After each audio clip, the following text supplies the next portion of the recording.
It's coming this way. It's definitely coming this way. That recording exists. It is held by the man who made it. The British government's file on the same event has pages missing from it. Those words were recorded on a handheld dictaphone in a pine forest in Suffolk, England, at approximately 1:48 in the morning on December 28, 1980.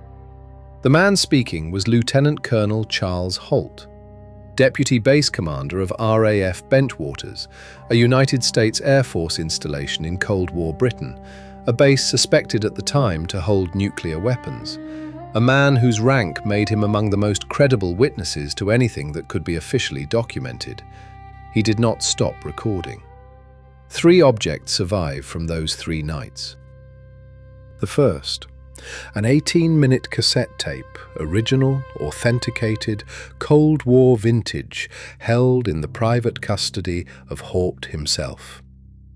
The second, a US Air Force spiral-bound security notebook, regulation paper, regulation binding, opened by a security officer during an active incident and never confiscated.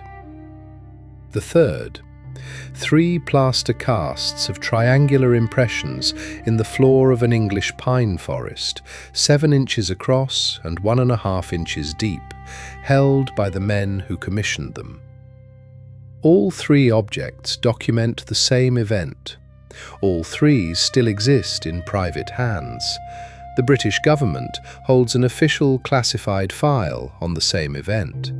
It is held at the National Archives in Kew under the reference DEFE 24/1948.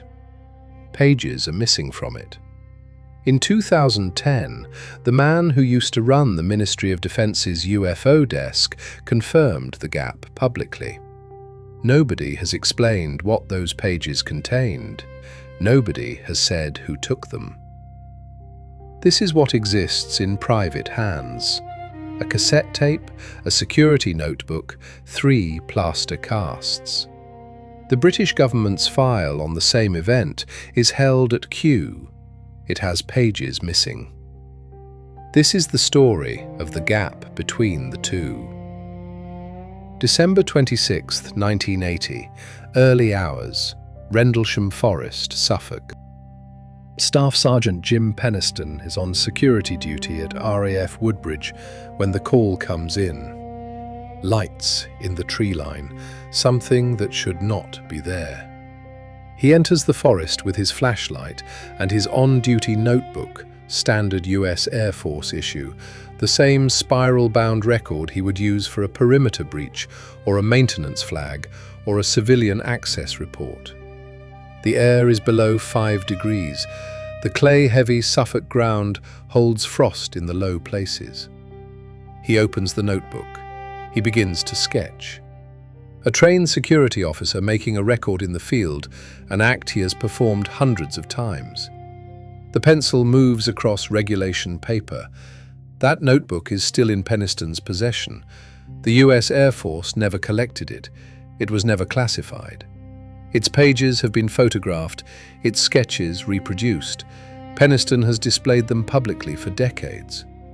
A US Air Force on-duty security notebook documenting a classified military incident was never confiscated, and 45 years later remains in its original author's private possession. The machinery that absorbed so much else from those 3 nights, base records, command communications, the radar log at RAF Watton, failed, specifically and without explanation, to take back its own officer's duty document. The event lasted 3 nights.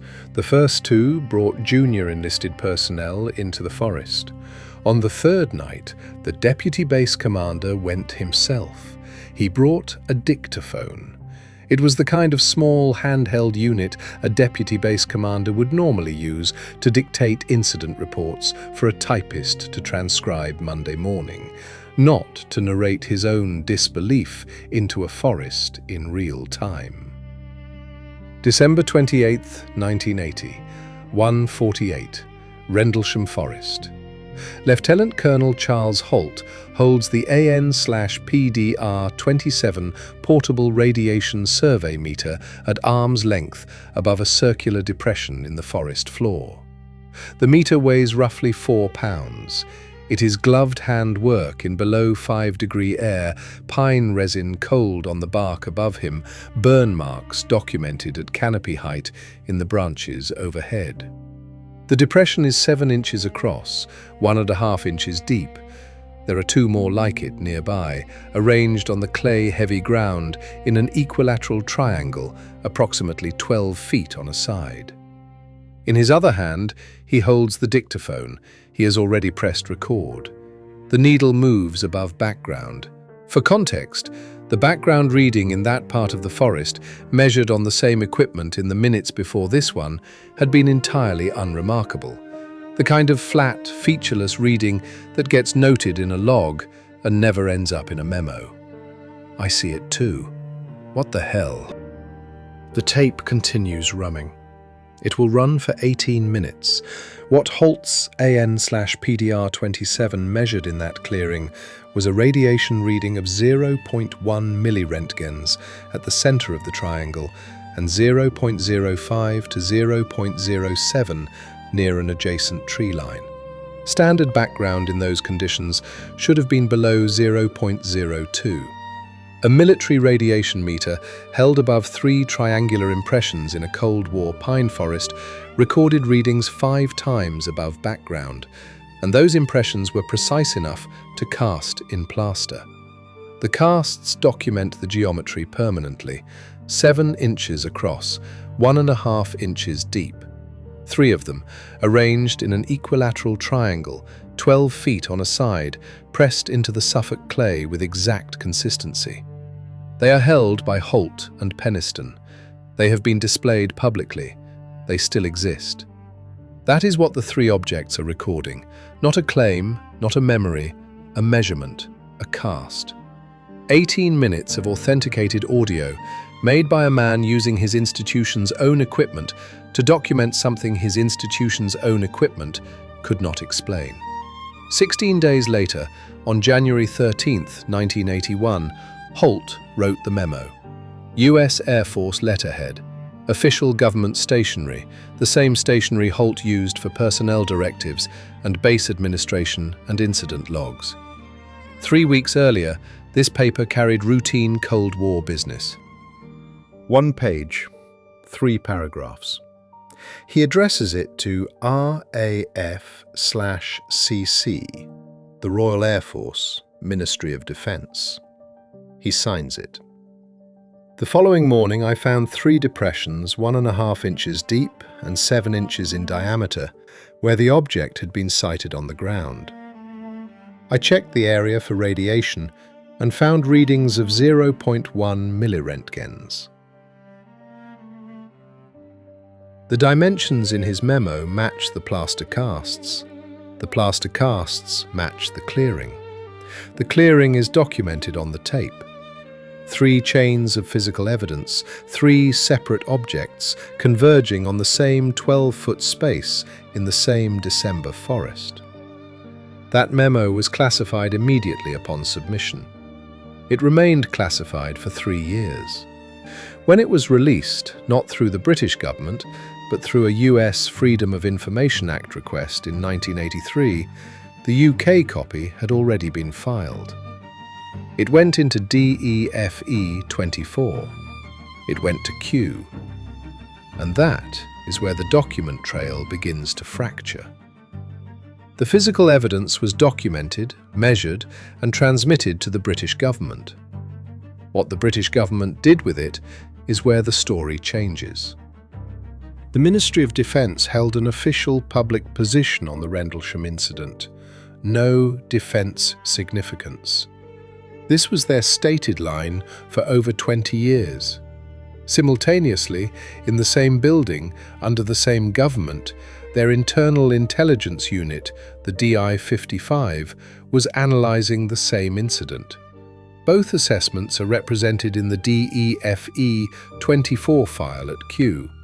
A public dismissal and a classified intelligence analysis, produced by the same architecture of record about the same event, contradicting each other in the same folder.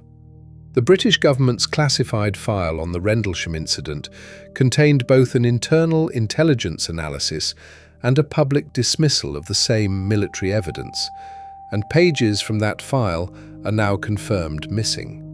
The DEFE 24 record references a radar return detected at RAF Watton on Night 1. That reference is in the surviving file. The original radar log is not. On this channel, every story is a thing that history tried to erase. With this one, the erasure is on file, in writing, at Q.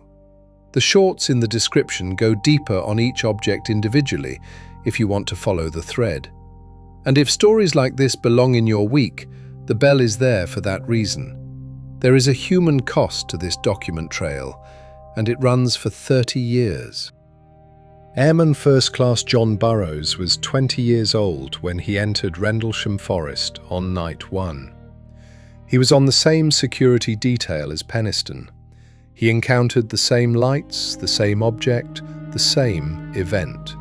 He walked out with what would eventually be medically documented as radiation-linked cardiac damage. For 30 years, the Department of Veterans Affairs denied the connection. Not because his injuries were unreal, they were documented, medical, in his file. The denial was that his heart was damaged by the event. The logical architecture of that position is worth holding for a moment. You cannot acknowledge the injury's cause without acknowledging the event. You cannot acknowledge the event without the "event did not happen" line becoming untenable in writing. The apparatus was not disputing Burroughs' cardiology, it was protecting a position, and as long as that position held, his claim could not. In 2015, after 3 decades of medical filings, appeal correspondence and congressional intervention, it did not hold. The partial acknowledgement the VA issued is not a dramatic document.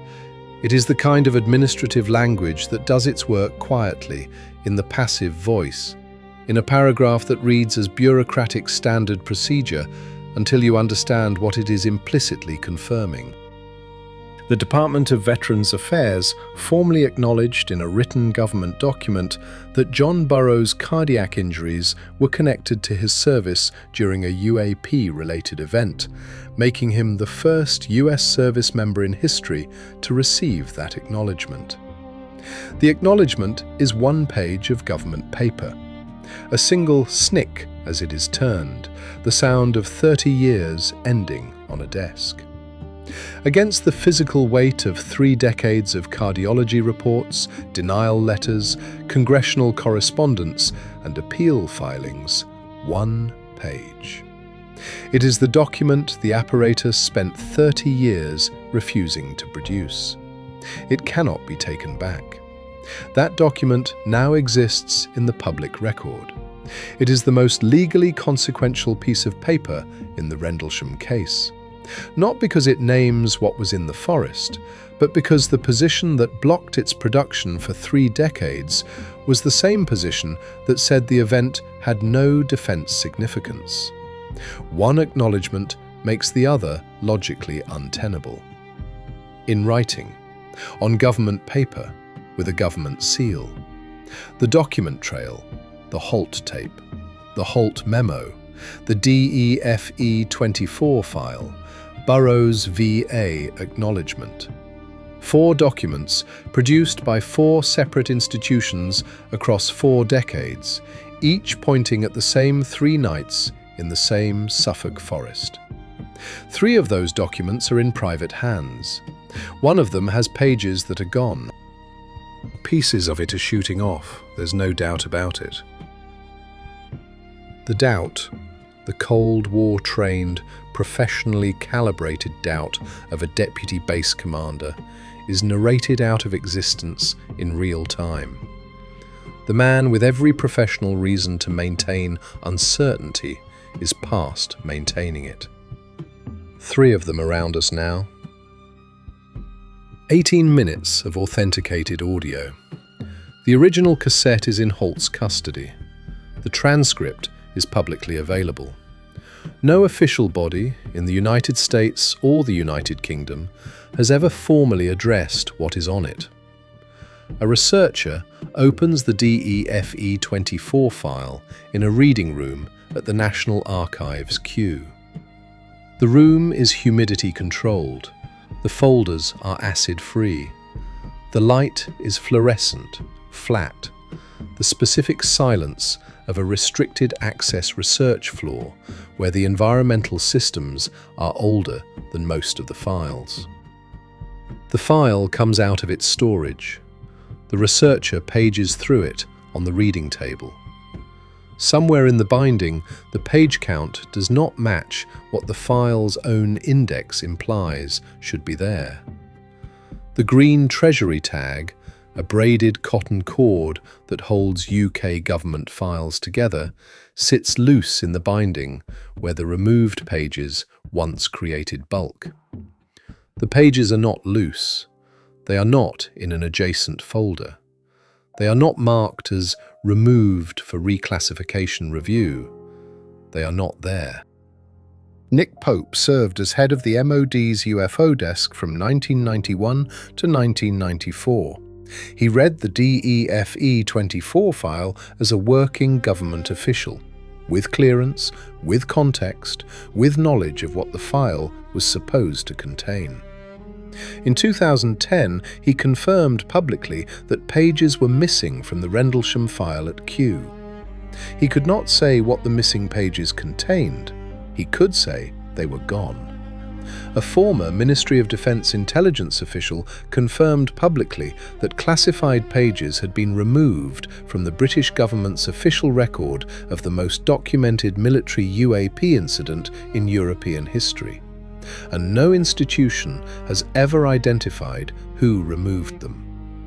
That is the current status of DEFE 24/1948, a confirmed gap, unattributed removal with no dated action and no public explanation in 45 years of public access to the file that surrounds it.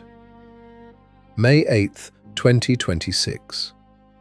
The Pentagon released 162 declassified UAP files spanning 1947 to 2025. Global search interest in documented military UAP encounters reignited. Rendlesham appeared in the lineage of every significant case in that release.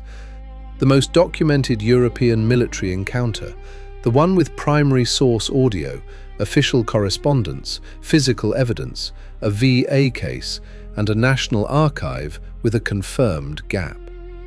Across the Atlantic, the file at Kew is the same file it was the day its pages were removed. 3 objects. The original Halt tape cassette in Lieutenant Colonel Charles Halt's private custody.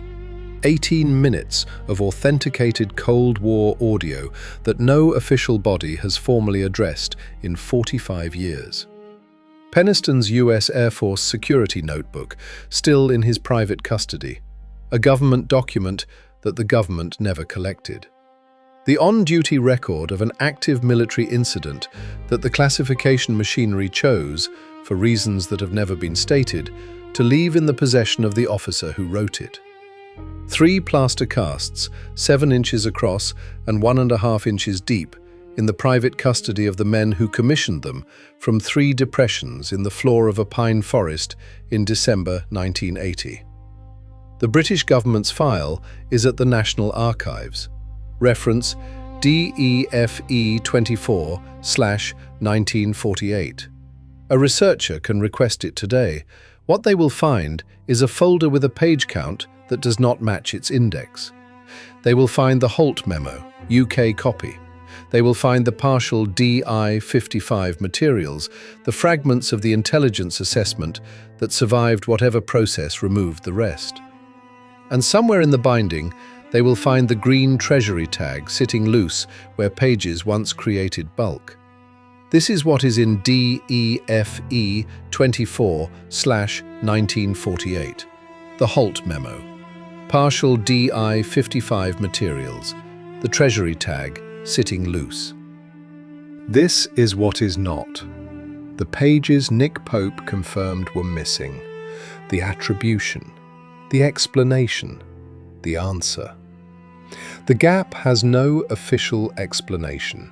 It carries no attribution. It has been there, confirmed and unaddressed, since 2010. Before that, it was there unconfirmed. Before that, it was there. The three objects survived: the cassette tape, the notebook, the plaster casts. DEFE 24/1948 is at Q, open, incomplete. No one has said who made it that way.